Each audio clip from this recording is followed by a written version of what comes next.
The Killer Growth Podcast starts now.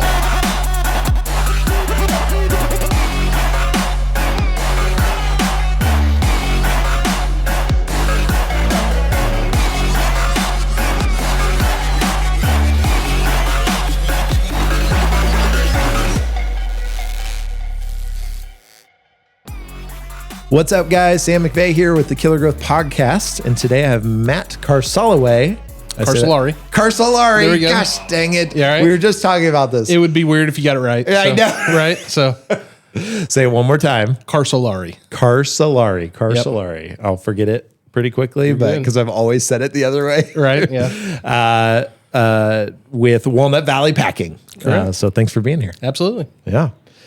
So you've listened to the podcast. We've talked about that. Yeah, I've actually listened to every episode. Every episode I've listened to. So I've enjoyed it. That's impressive. I don't know what I have to offer here, but you have a story, Right. and you're in an industry we've not talked about. Right. And so, that's the diversity of this podcast is a common theme we hear about. I love how diverse it is, and it is very diverse. Yeah.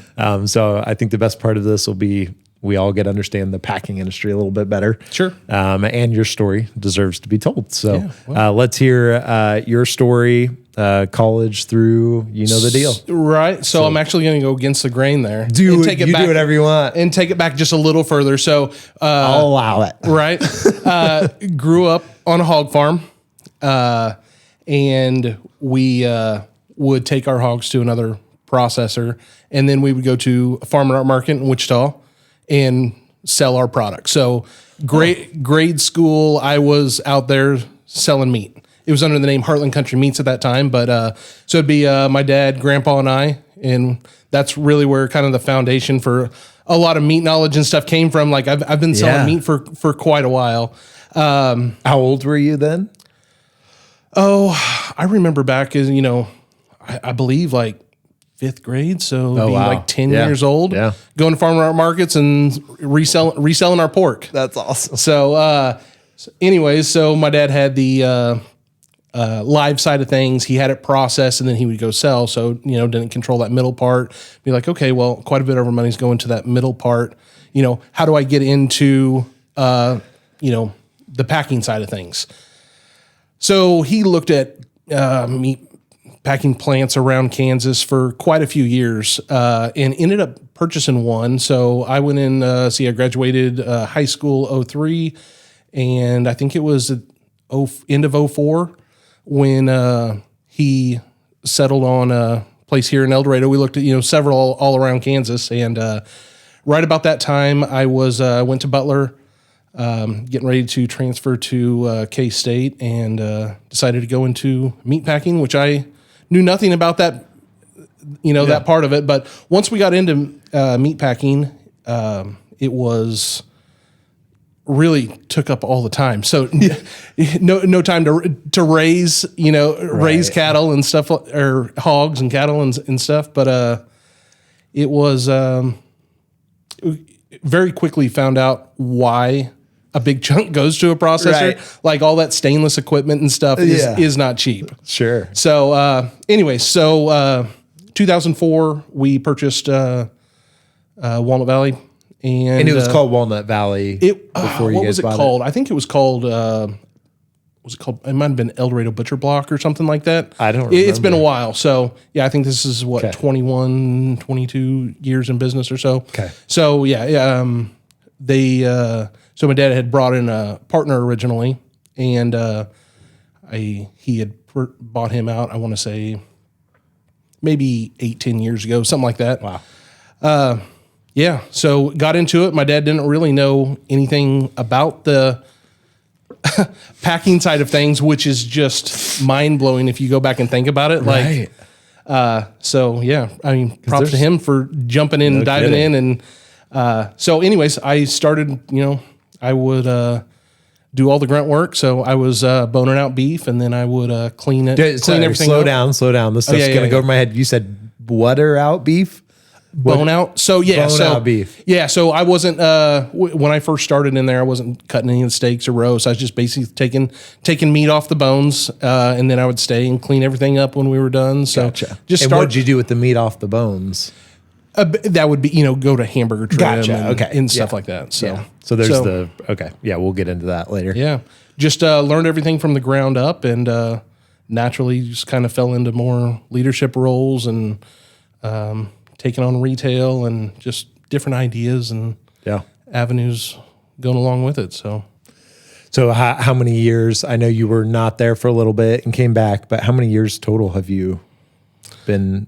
So I did after I think I'd been there 18 years. Kind of had a job offer out of the blue. And I would try something else, try corporate life. Did that for a couple years, and I don't regret it. I learned quite a bit, and really learned a little bit more about what I enjoy doing. Yeah. Out of that, and being able to set up systems and kind of steer the ship. Yeah. And stuff is a lot more enjoyable than being in middle management or something. So sure. Anyways, so I did that for a couple years and then came back last year. So overall, probably 19 out of the 21 that we've had I've been there. Yeah. So that's crazy. So let's talk about the business as a whole. So where do the animals come from?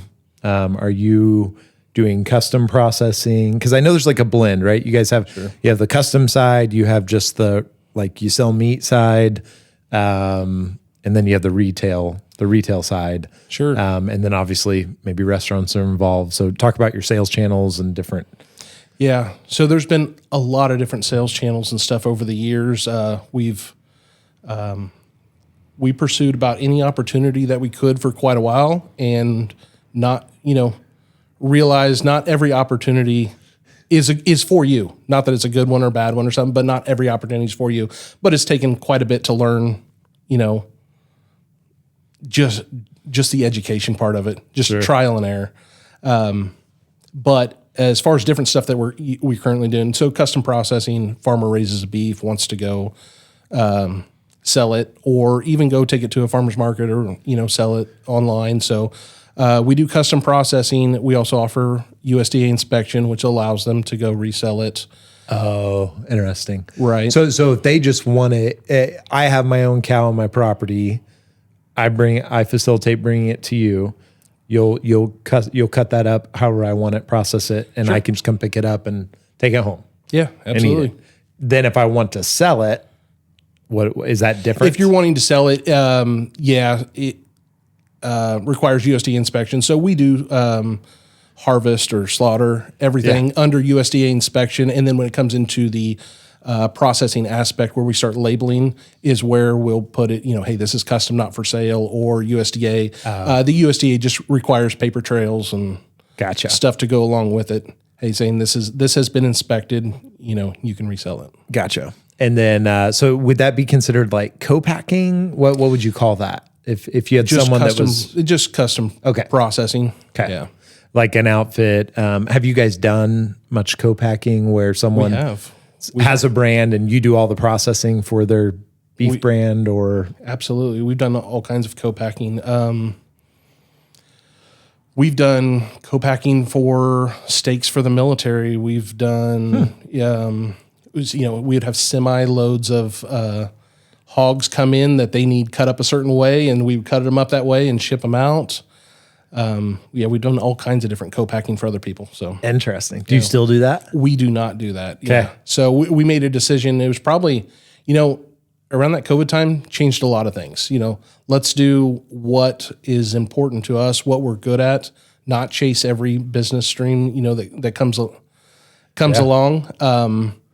And at one time we probably had 35 employees to try to keep up with all of that stuff, higher volume, lower margin, type stuff. But I like where we're at and what we're doing. So co-packing is not something that we do as much anymore. What's the weirdest co-packing? I mean, the military one's pretty unique.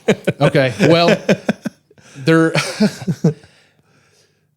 I guess I would say there's a company and the owner is on FBI most wanted list right now. Oh gosh! So they weren't really. There's selling, a pretty wild story there. They weren't selling meat. Yeah. So. I don't know if this should be on podcast or not. But he's already outed. It sounds like. So he's already fine. outed. They're looking for him. So I think he was running a scheme of basically, feedlots, how they work. Outside people purchase cattle, they'll raise it for them. You do all that. So they were not purchasing the cattle. I think they had taken over like $200 million. So at one point we were doing processing for them, and we got out where they didn't owe us any money or something. And that's kind of around that 2020 time when we decided to go away from wholesale. So we weren't really affected in any of that manner. Yeah. They went on and continued. He just wasn't. He was selling beef without paying for it up front. So people would invest. And say, okay, they think that they're getting 100 head of cattle or something, and they were not. Interesting. Right, yeah. And so he would just do enough to fool everybody. As far as I know. So that's kind of a whole side story there. As far as us, he would bring us beef, we would process it, and then he would go resell it. So not really involved in any of that portion of it, but from what I read. So, that's kind of my wildest co-packing story. So it's weird that you ask that. I know. But they haven't found him yet? I had just saw something that they were looking for him just like a couple weeks ago. Wow. So, but it was like millions of dollars. Hundreds of millions of dollars. Yeah, wild. That's a big number. Right. Wow. That's a lot of cattle. And we were processing very cheap. So it's like, you're going to be taking that much, and then you're going to nickel and dime us all the way down to the bottom. Right. So yeah, negotiating negotiating everything down. So, I don't feel bad for him at all. No. Wow. Yeah. We had Ryan Locke on here, and he was talking about that business as far as like an investment group putting money in, a little different maybe, but some similarities there. That's interesting. Or as in not scandalous, obviously. Right. You got to be careful. Ryan's a good guy. Exact same thing. Sorry, Ryan. Hopefully that comes out okay. Yeah. No, that's a good story. And then these contracts, like co-packing contracts, they just send you an email, give you a call. Is there like a place you find them? Yeah, as far as co-packing for mid-level people that, I want to process 20 head a year or so, it's a fairly small market for USDA processors. So our national meat organization or state level meat organization can kind of direct those people on who is open to co-packing and stuff. So, you might get a call, hey, this is what I'm looking at doing. Is this something that fits your business? Yeah. That type of deal. Interesting. Okay. So let's go to the cow shows up. And then we're talking custom processing, or we're just I know. Okay, so a cow walks into a bar. All right. No. So let's go from the beginning of processing. So the cow comes into the building alive. Sure. Right. Yep. And then it's not alive. It is not alive. How does it cease to exist? Right. So we use a captive bolt. Beef comes out. We would have to remove the head. The head goes to an inspection stand where a USDA inspector will look at the teeth to determine what age that animal is. If it's over 30 months of age, we have to paint the spinal column, and it can't be used. And that's just with the BSE that, or the mad cow that you've heard about before. So interesting. Anyways, whenever they have found that has been animals in over 30 months of age, so that's the only reason. They're looking and trying to age the animal there. Animal gets bled out, laid down on a cradle. We'll remove shanks, hide down to the back, then gets kind of hoisted up, where we'll do the evisceration, remove the rest of the hide, goes down the rail, split in half, down the rail a little further. Is that like a saw? Yeah, big saw. Then it'll get trimmed, inspected, washed, weighed, and into aging cooler. Interesting. So What, like it's when you say trimmed, it's cut to all the different. so no, cuts, or- it's looking like if you remove the hide and then there's any little piece of hair on there or gotcha, any type of gotcha. bacteria. You clean it, trim it. Right. Got it. Okay. Yep. Then You it don't want- ages. What does that mean? So aging process is going to do a couple things. We typically age for 2 weeks, and the weight of that beef hanging from the hook is going to stretch those muscles to where it provides a tenderness value. But also when it stretches those muscles, it's going to release moisture and give it a bolder flavor. Like if you were going to drink a Form energy drink, Right. that was half water. It's not going to taste the same as a full Form energy drink. So it kind of gives it that full beef flavor. So that's the main thing that dry aging is it like does. a cooler or? Yeah. Okay. It's like just a a certain big cooler temp. that stays about 30, 32 degrees, and we'll hang them in there 2 weeks, and then they'll go to cut up. Wow. So Stretching, and that's the only reason for it to sit in there. It's just to stretch. flavor and tenderness. Right. Yeah. But the stretching is what causes all of that. Yeah, I mean, just the stretching, is just the natural weight of the beef pulling on itself. So Interesting. I don't know. Yeah. Wow. So the cow comes in, it's a bolt that just goes do. Yep. Right. And then talk about who's there inspecting that head. So we'll have a USDA inspector that comes in on. We have one for our harvest floor and then one for our fabrication floor. Are they there like So- every day? Every day. Really? Every day. And Yep. do you pay them? We pay them for overtime, but that's government funded. Really? So there's a government employee in your Yeah. processing plant Yeah. every day. We are held to the same standards that Cargill would be held to. It's a little wild because you'll have grocery stores like your bigger grocery stores and stuff. They do not have an inspector there every day or anything like that. So it's small guys trying to hang in there with the big guys. Yeah.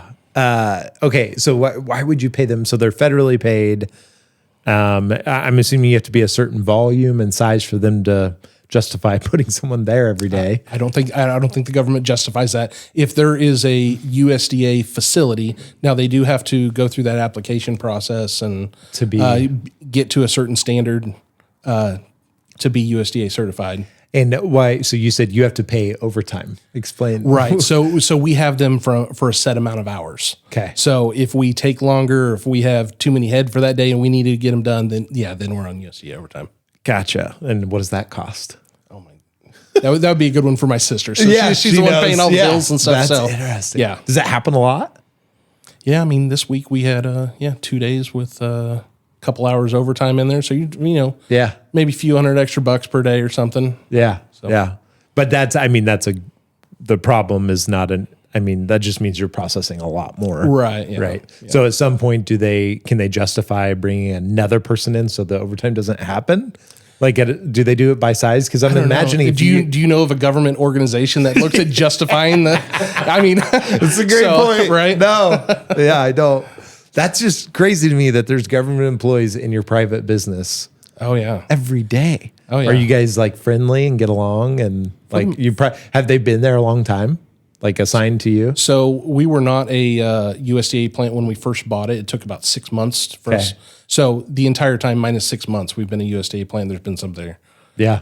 every day. But they used to rotate, and there's all different kinds of personalities and stuff that come through there. So So it's not always Yeah. the same person. it's not always the same. It's great when we can get along and work together. And Yeah. yeah. That's interesting. So do they have like a lab or just like where do they test? So we the have head? to we have to provide them with an office and a bathroom. So we have all that. Any other testing gets shipped out offsite. Oh, okay, gotcha. And but they're testing every head. They're not testing every head. They're inspecting. They're inspecting. If there's anything that causes concern to be further, inspected or something, they could send something off. And they have monthly tests that they do. We do our own testing, as well. So Wow. it's just pretty common routine with that. So Do you feel that right now? That's kind of wild. I've never felt that before. The forklift moving in this building, I can feel it under my feet. I was just thinking about the mental health of these poor people just looking at cattle heads. Yeah, I know, right? Yeah, yeah. The mental health of these federal workers, all they look at is decapitated cow heads. Yeah, well, That's you their might job. feel bad for them, in a bigger place that's doing, 2,000 head a day or whatever. So we're not near What's a that. So I mean, conversation like with they might those have to look guys? at 20 head or so. Right. So. Like, what do you do for a living? I look at decapitated cow heads. Right. Like every day. Yep. That's all I do. Yeah. I'm surely they inspect some other things in the building. Yeah. So on the harvest floor. So they're not only looking at the head, but the internal organs, examining those, the final carcass before it goes into the aging cooler, making sure we don't have any, bacteria on there that's going to be able to grow during that aging process. And that's crazy to me. I wonder how many people know that. I think I did know that. It's just I haven't talked to you in a long time. There's a lot that goes into there. I mean, you have a HACCP plan, a hazard analysis of critical control points. It's basically your playbook for how you're going to run it, and they hold you to that. All your documentation, make sure you're doing everything that you need to do. So, I mean, there's quite a bit of rules and regulations that go along with it, and it changes weekly, if not daily. Jeez. So, wow. And that's nice. At least you have someone in person to tell you those changes. I guess you could say that's nice. Yeah, because you're like a private business, but you're kind of. I mean, whatever they say goes. Right. Yeah. Interesting. Yeah. So, sometimes I envy the businesses that don't have the government stuff involved. I'm like, that would be nice. Okay. That would be nice. But we choose to do all of our harvesting and everything under USDA inspection, which if you were doing a custom not for sale or something, you would not need to have that inspection. But we want the same quality throughout the entire process, no matter who's processing. So yeah. So then they go in, get carved up, but then that's when the butcher comes into play. So do you have different people that are at the slaughter to aging? Is that a different personnel? We used to. Now we have a crew, and they'll all go to slaughter, and then they'll come back in fabrication on a different day or something. So Gotcha. It kind of rotates. Right. Yeah. We used to do our custom processing used to be, I would say 75% of our business. You would have 25% wholesale. We didn't really do any retail. Yeah. And how that's shifted over the years. Yeah. Custom processing is probably less than 20% of our business right now. Wow. What percent of your business is wholesale? Probably 5. Wow. Probably 5. So the majority has just went to retail. Yeah. It takes the majority of our time to be able to supply our retail 75% stores. of your business is just the retail. So let's talk about the retail side. Sure. When I met you years ago, you guys just had retail out of the processing plant. You've always done great. You're also really good at marketing, whether you believe it or not. You've always been really creative and done a great job. You're like a meat processing plant, but have a ton of followers on Facebook. You guys have done great with that and done some cool collabs and just put out content pretty regularly. And I think that obviously boosted your retail a lot because you guys aren't on some main drag. Like you're off a country road on the edge of town. Right. It's not uncommon that, someone from El Dorado will stop and I had no idea you were here. So yeah, it's kind of tucked away. It's a cool spot, but it's kind of tucked away. Yeah, we're in city limits, but out of the way. So it's probably a good spot for us. Yeah, especially for the processing and facilitating all that and expansion if you needed it. But which you guys have expanded. But talk about the first. So you start going into retail. What was the signal where you were like, okay, we're doing a lot of retail now at this front. Let's go do more retail. Did you see someone else doing it? Did you just have the idea? Like what got you into retail? Because now you have 3 other locations. We're besides El Dorado, we're in Augusta and Andover right now. So 3 retail locations. Yeah. A lot of that trial and error stuff, not a lot of stuff has been well thought out. Our retail stores are labeled as meat market. Our main place is still as Walnut Valley Packing. So there wasn't a whole lot of thought and planning that went into that. We thought we had some good products, and we had a lot of people from Augusta that were coming over, and we just thought that would be a good move. Yeah. So not a lot of planning beyond that. But what made you think a standalone meat retail location, like that's it? It's just meat. What made you think that would work? Because you've got grocery stores, you've got Sure. like, was there a signal Yeah. or a moment where you're like, yeah, these can work standalone? Being able to provide a lot of our unique products that the grocery stores can't. yeah, And just the support from our customers outside of El Dorado coming in is what probably gave us, That was the the signal. confidence to go in there and do that. yep. So you said so your first expansion was Augusta. Was Augusta. Yep. And then we opened up one in Winfield and then went over to Andover. So, Okay. but looking back, I wish we would have done more planning and organization and stuff. Sure. But yeah, no, it's worked out well. So And so those retail centers, yeah, it's been going good. So you got Augusta and Andover there. Are you? Do you have like a lot of storage at those meat stores? Sorry, what were you Right. calling them again? Meat markets, Meat yeah, right. markets. Sorry, meat store. Right, I'm not in yeah. marketing, obviously. But yeah, so these meat markets, are you taking stuff there every day? Do you have like a storage facility at each meat market? So the majority is warehoused here at El Dorado. We have a truck that goes through once a week to stock them up. They do have some storage. I believe we have like 10 by 12 walk-in freezers at each one of those stores for them to be able to house enough to be able to keep them going for a week. So, And what are the hours of operation and how many people run a meat market?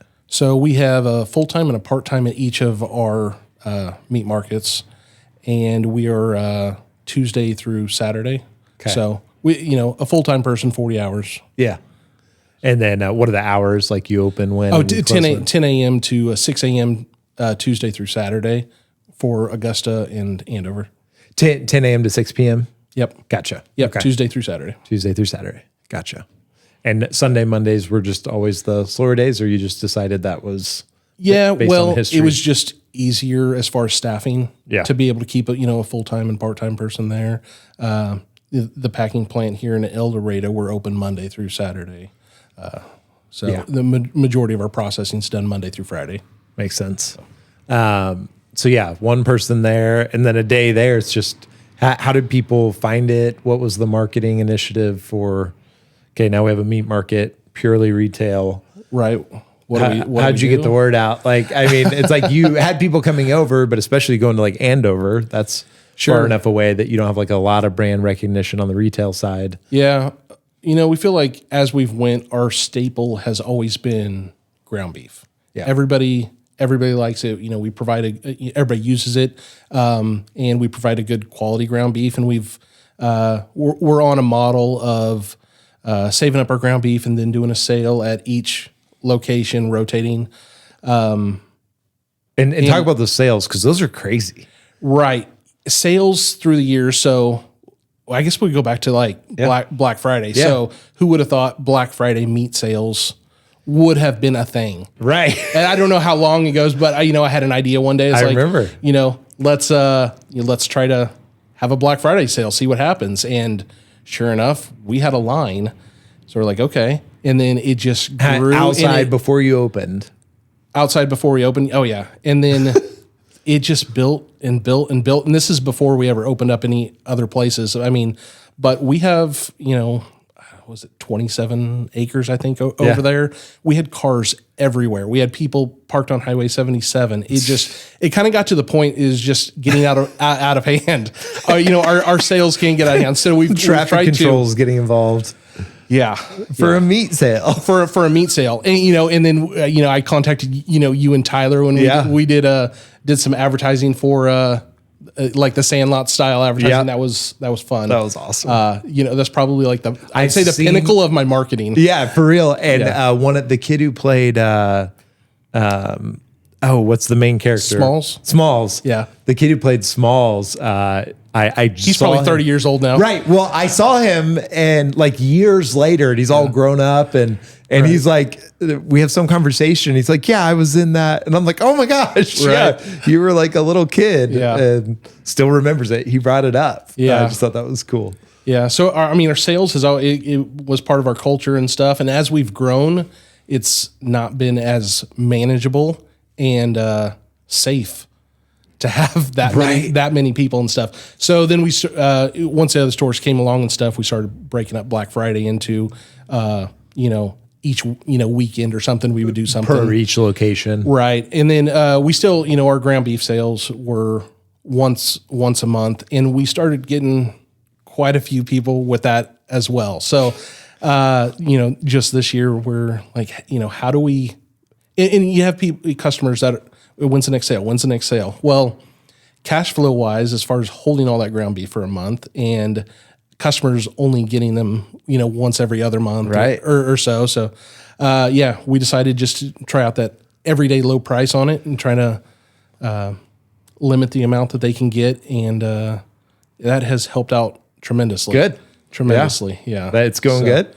So far, so good. So far, so good. So we have constant traffic and, yeah, because essentially you'd have it's like here or there. Yeah. Then you have this crazy rush. I don't have 10,000 10,000 all for ground beef. Yeah. But then you sell a lot of other stuff, so you want that exposure. Right. You want them to see your ribeyes and your briskets and your sausages and Exactly. Your grizzly burger. There you go. Right. Yeah. Your signature products. To have an always on. So tell me the price point, because it as ridiculous as it sounds that people would line up on a Black Friday. I totally could see myself doing that because we eat ground beef all the time, and it's so expensive, especially now. Right. So what price point per pound were you running those once a month sales at? They were running at $4.50 a pound. $4.50 a pound. Yeah. Which is, yeah, a good deal. yeah, it's a good deal, and it's Kansas beef. It's like Kansas beef. Local beef. Yeah, yep. All runs through El Dorado. Yeah. And Interesting. And so talk about so you do it. So now you just have an always on ground always beef on. deal. We're It's getting kind of the new steadier marketing. flow. We don't have 10,000 pounds sitting in our freezer waiting for a sale to do, and then a huge rush. Right. Just Lines that out the consistent. door. And you said you're limiting it. So limited, 10 pounds, which should, Per depending purchase. per purchase per day. Okay. Per day. Per day. Yeah. So we kind of felt like, 10 pounds is probably about average to get a family through, 3-4 weeks. Yeah. So a little bit more constant traffic, being able to, with all the high prices and stuff, just being able to have that staple for families. Yeah. It's nice to be able to provide value for somebody, and they, people appreciate it. And so, And it's still, yeah, it's still Yep. So your new always on sale is still $4.50. is still $4.50. Yeah. Kept it at that same price. That's awesome. Yeah, I was at I always look at like clearance deals, and you walk through the Dillons or Walmart, and like everything there's over $5. Yeah. Even Costco, Right. is pretty high. So that's really cool. What a great way to just become a staple, because it's something you buy all the time. Right. And then buying 10 pounds is still an efficient reason to go there. Yeah. And look at other products. What other products are your staple? So you've got the ground beef, and then what would you say is your next best sellers? A couple of them. Well, it would probably your upper end steaks, your ribeyes and fillets, and then our unique products like the grizzly burger you mentioned before, brats, just the type of stuff that you can't go to the store and buy. Yeah. So, what is the most difficult part about that business? Because now if that's 75% of your business now, that means you're buying your own cattle, processing it. So there's a lot of efficiencies there. Yeah. Right. From a margin perspective, it makes sense because you essentially cut out the middleman. And so you're buying the head, Sure. You're processing, selling. How much has that changed, like the back end of your business? Because that's also a cash flow thing. You're not just getting paid to process other people's cows that you didn't Right. pay anything for. Now you're probably having to buy a lot of head. Right. Yeah. It's kind of been a natural progression. It hasn't hurt cash flow as much. I would say inventory on hand and being able to control that has been a big factor. Once I came back into the business, that's one thing that we worked on is how much we have on hand and trying to control that, which has helped quite a bit because it can get your cost of goods sold can go through the roof if you don't manage it properly. Right. Yeah. So, you got to buy right. You got to know what you have on hand and right. how fast it's going to move. And yeah. And then I'm sure like any other business or restaurant runs out of a menu item. You guys run out of stuff, I'm sure, or you're out of something for a week or sure. And that hurts. It does. I'm a people pleaser. I always want our customers to be happy. It's difficult because you do run out of stuff and then you have a jam-packed schedule that you I need to get this made. Yeah. So trying to get that in there and balance that is something that we're constantly trying to get better at. Because you guys are, just thinking bigger picture, you guys are a manufacturer essentially, right? Right. You sell a product that you also make. Yeah. Which is neat. It's neat that you're manufacturing a product and then going direct to consumer with it. You're not taking it to a distributor or to another grocery store. Do you guys sell to restaurants? That was another business that we used to chase. We do Willie's here in town. Oh, right. Yeah. They've got the Grizzly Burger. Yeah. So we have a few places that have been with us for a long time and we still take care of them. But the wholesale restaurant business isn't something that we chase as much. So. Yeah. Yeah. So yeah, back to the manufacturing outlook. You create this product. So to keep these retail centers, like the ground beef is going to keep everything kind of exciting, help you acquire new customers. I'm assuming the referral side of that's got to be huge too. Right. Because then everybody's telling, I'm always telling people where they can find a deal. And, and so when you find a deal, but it's also a great value and it's good meat. Sure. So that's going to spread. But is there pressure to come up with new products though too, to keep that retail environment? Because retail's kind of a different beast in itself. We try to keep our ears open, hear what customers are looking for. If we, hear enough of, and there's different trends. There's different trends that, we might be selling a product 15 years ago that nobody really wants anymore. Right. Or there might be products now, people wanting to make their own beef stock or something like that. So they're wanting more marrow bones and that'll just come out of the blue. And it's like, hey, I need a ton of marrow bones to try to supply everybody. Interesting. So, we just try to keep our ears open and see what people are needing. And you collect that data. I'm assuming it's the managers or the people at the meat markets are letting you know, like, I'm getting a lot of demand for this. I need more of it. Yeah, we're having a once a week meeting and that's, discussed of, anything that they're hearing that they can pass on. Another factor could be a product created because of like Grizzly Burgers. That's a byproduct of we were selling so much bacon. We have all this bacon ends and we weren't selling enough bacon ends. How do we utilize these bacon ends? So we ended up creating a Grizzly Burger, which was go ahead and go into. It was named after, Butler Grizzlies. It was kind of right around the time they built that stadium. It took quite a while to figure out actually how to make it, beef, pork, bacon, and cheese, all mixed all together. into a patty. Yeah. And then that became one of our signature products to where now I don't have enough bacon ends to be able to put in there. So some of our products derive from, what do we have on hand? What can we make that'll be value to the customer? So. Yeah. That you don't know where else to put it. Right. Blending it makes a lot of sense. It's like Taco Bell, right? Taco Bell, every menu item is the same thing, just in a different variation, just a different form, right? Yeah, right. Yeah. It's all tortilla, bean, beef, but yet they have 25 menu items, but it's all. I feel like you just compared him to Taco Bell. No, I know, right? No, essentially, you know what I'm saying, right. You just have the same, like you have. These cuts. They're not making new parts of beef. There's no new part. Yeah, right there. Yeah. Hopefully these cows aren't growing new muscles it's that like we're not aware of. We've got a fifth leg here. So. It's an elbow now, not a T-bone. There you go. We combined or stitched together these two steaks and call it that. Right. But yeah, that would be hard to innovate on, but to my brilliant point, Tyler, that, Taco Bell figured it out with the same 4 ingredients reused 100 different ways. Sure. And they just do it differently.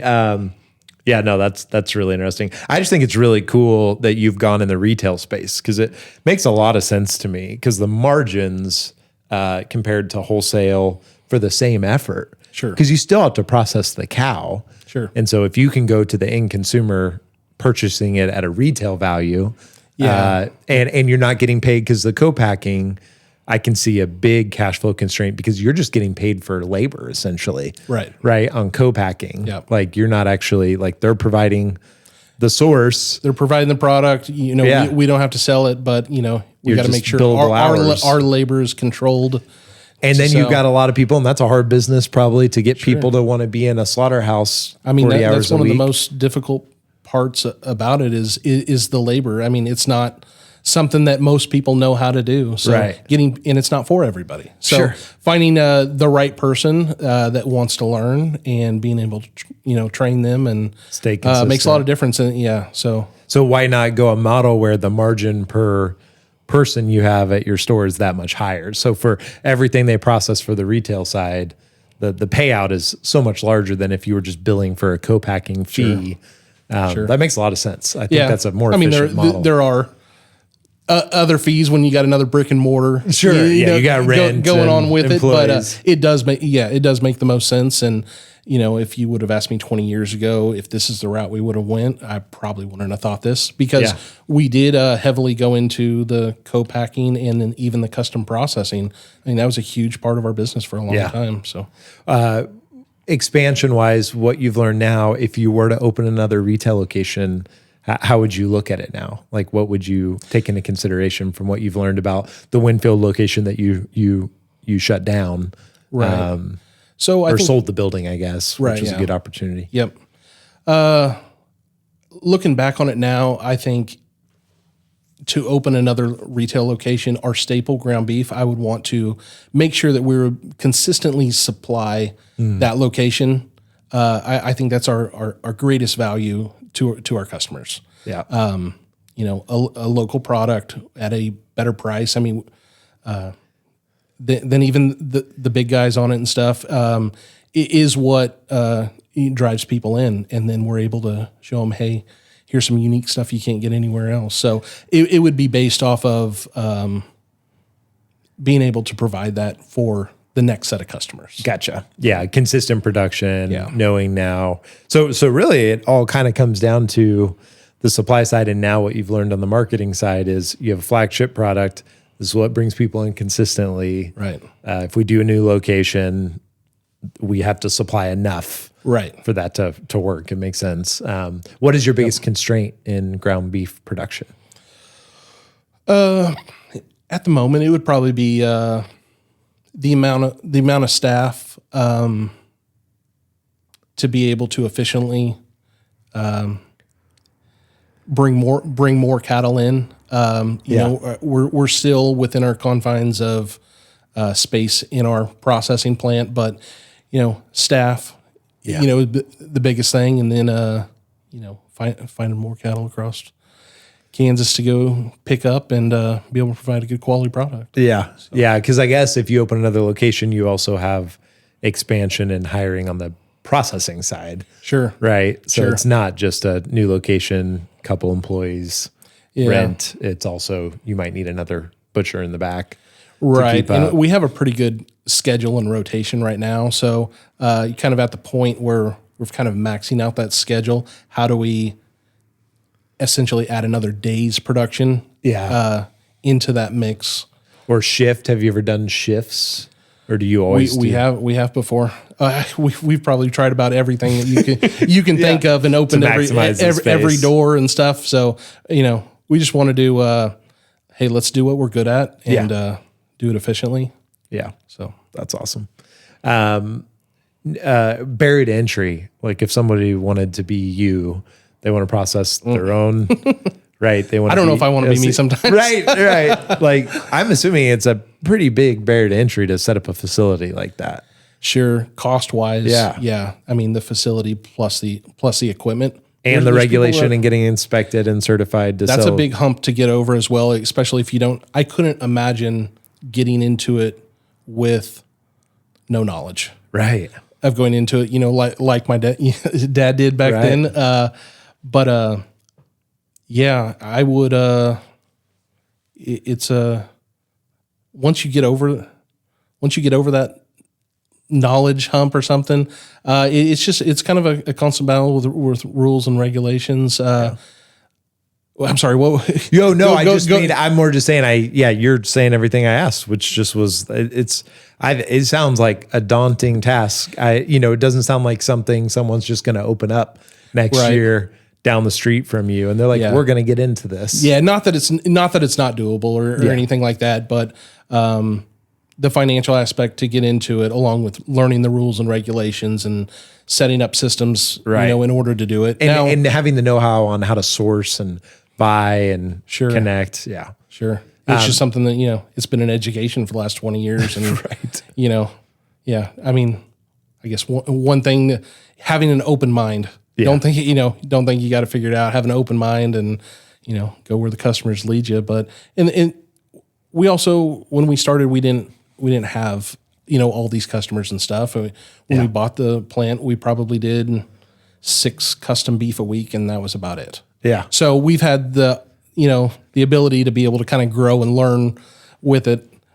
So At your guys' biggest, how many heads of cattle were you guys processing? Like I week? would say, as far as beef, we've processed 50 some beef a week. Yeah.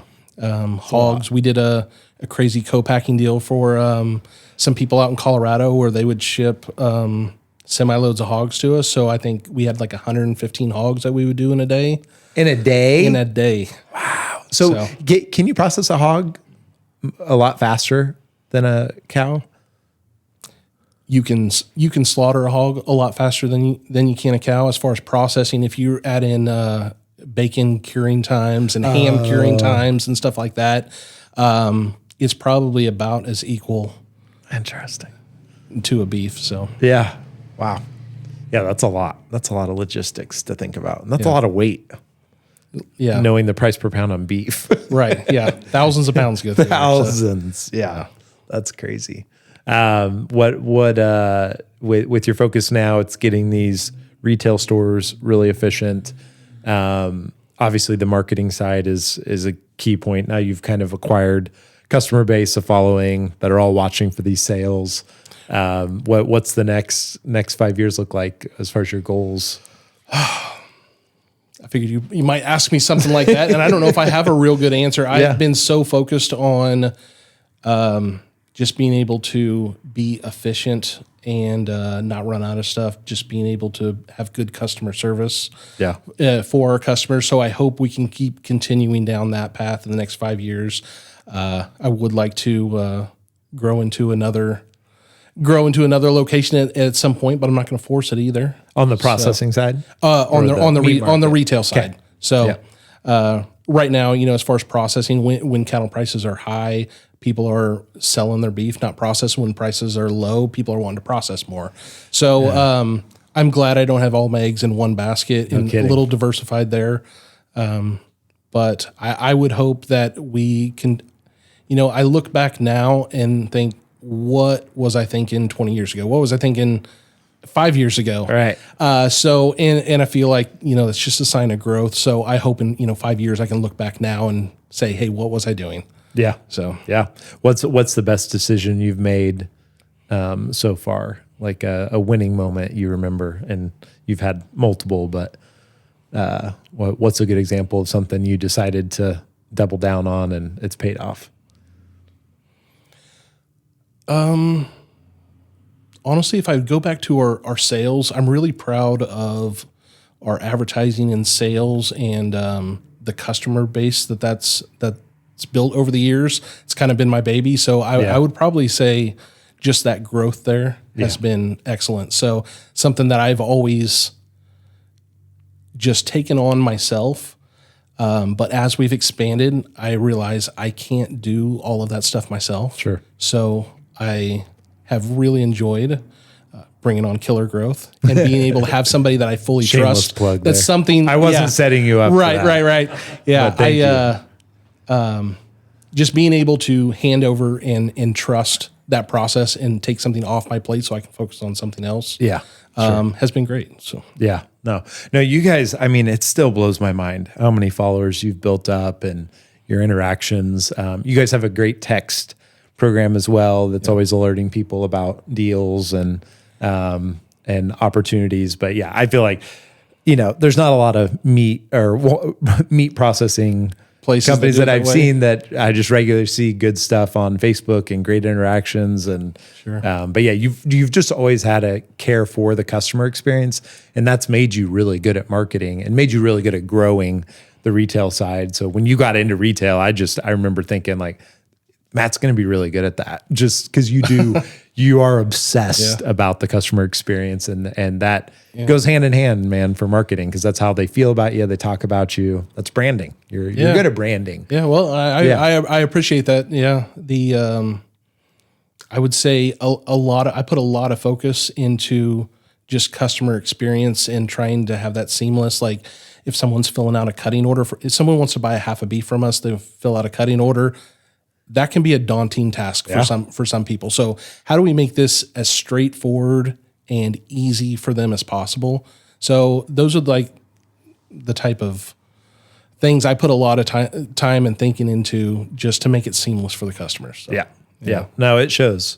It shows. And I mean, just having people come back to buy a product, I like that part about the business model too. If they have a good experience buying your ground beef and they just keep coming back, that's something turnkey in a sense you're building, right? Because that makes you're building a business that could be sold because the brand is getting so strong. Yeah, right? and one thing trust. coming out of corporate and stuff is I want to build something whether I wanted to sell it or not. I want to build something that's desirable for someone else. Yeah. So are my systems in place, all that type of stuff. So that's an ongoing improvement as well. Yeah.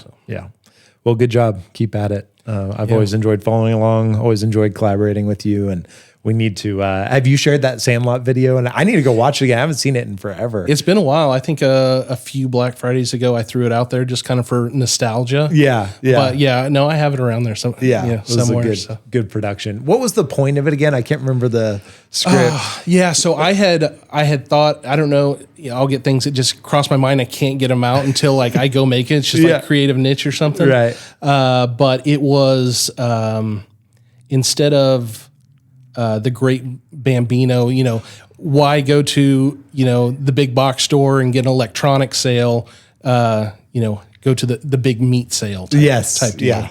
The big meat sale. I had, met with you and Tyler Brickley on it. And, I feel like I kind of got you guys intrigued in the idea enough that you guys wanted to jump in and, it was fun. I mean, we had outfits and these kids had costumes. I mean, it was a lot of fun. And we shot it behind Ace Hardware, I think. Yeah. On the railroad track over there. Yeah. Or by and we had some we had some older cars in the picture that someone that's right. had provided. I forgot about that. So, like I need to find it Car and shoot Club. it to you. So Yeah. I want to watch that again. That was great. Yeah. But we'll post all your info, and thanks so much. This was fun. Before you close here, I'm going to give you some critique. So at the first part of your podcast, say the first 10, 12 episodes, we started getting a appreciate you. Yes. Lately that's dropped off. I know. It's dropped off. I wanted to bring something here for you. So we got the Killer Growth dude. Appreciate you mug. Oh my gosh.